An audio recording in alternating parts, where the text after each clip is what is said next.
Hello there, it's crime scene to courtroom, a courtroom to crime scene. I mean, well, you know, one way round or the other.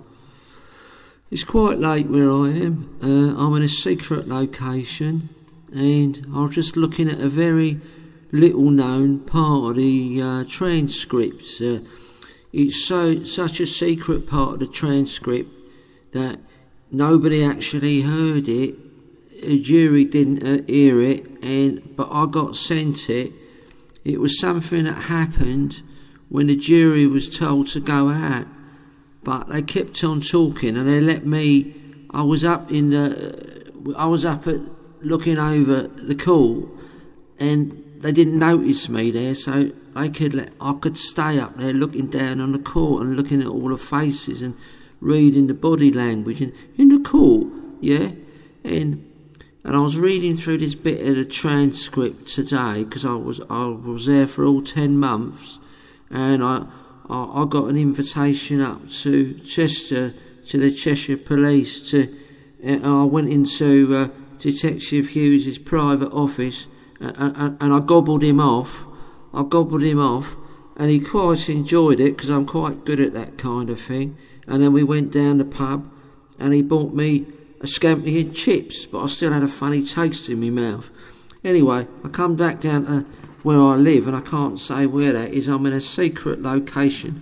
I'm reading the transcript, and I've got a room, and I've got a spare room, and it's full of the transcript, which I bought, and they had to send it to me in a very secret font, so it's all in wingdings.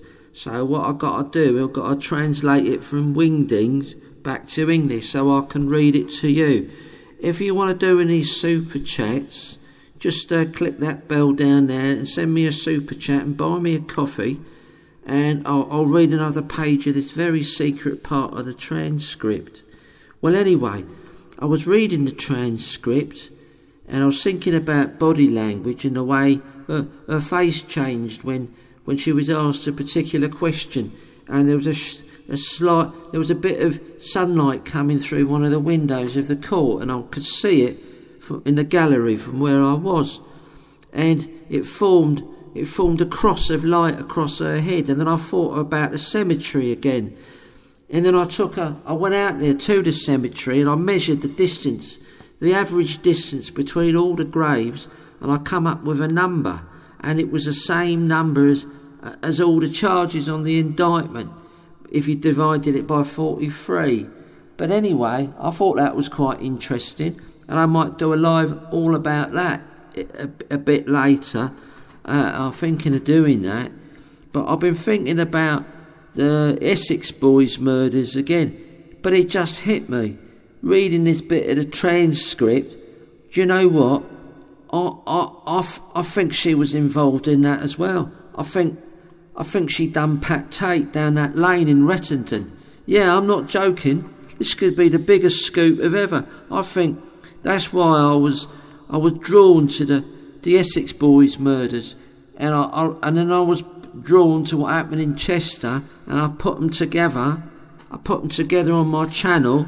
And if you want to be a silver member or a diamond member, I can tell you more about it in a special private little room for, well, just a couple of quid really, and it can help me pay the money back for the old transcripts, because I had to sell a kidney to get some of the transcripts,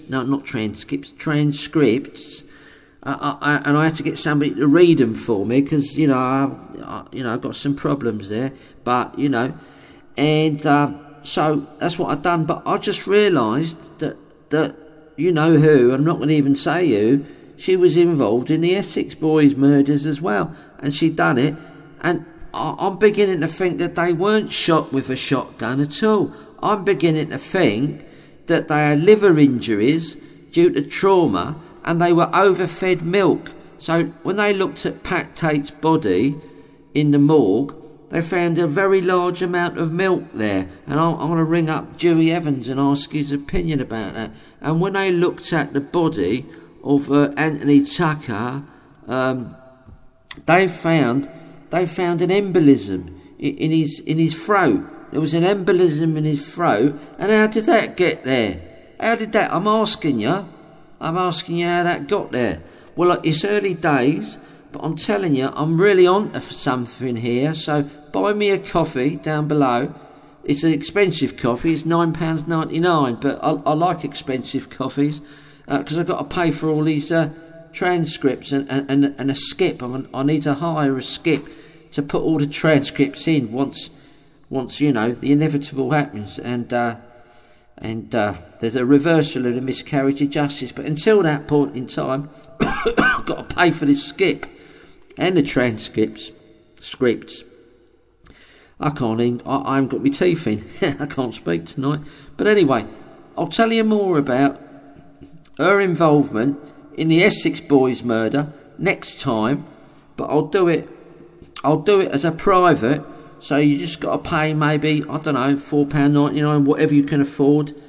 And, you know, if you're disabled, you can pay £4.89. And if you're on a very low income, you can pay £4.79. And I can tell you more about the connections between the events at the Colchester, that's not Colchester, that's in Essex, Chester Hospital, and the Rettendon murders with Pat Tate, big old Pat Tate, you know, they're all Muscle Mary. But, you know, I think she was involved in that because of all the milk that was found in one of their stomachs. And then there was what do they call it? An embolism? It's an embolism. And then there was a milk. Yeah, that's what they done, isn't it? So I think, well, anyway, I'll tell you more about it another time. I've got to have a kip now, and I'm going to look at a picture of Dewey Evans, and I'm gonna crack one off. Love ya. See ya. Wouldn't want to be ya. Bye. Crimescene to Courtroom. Bye. Bye.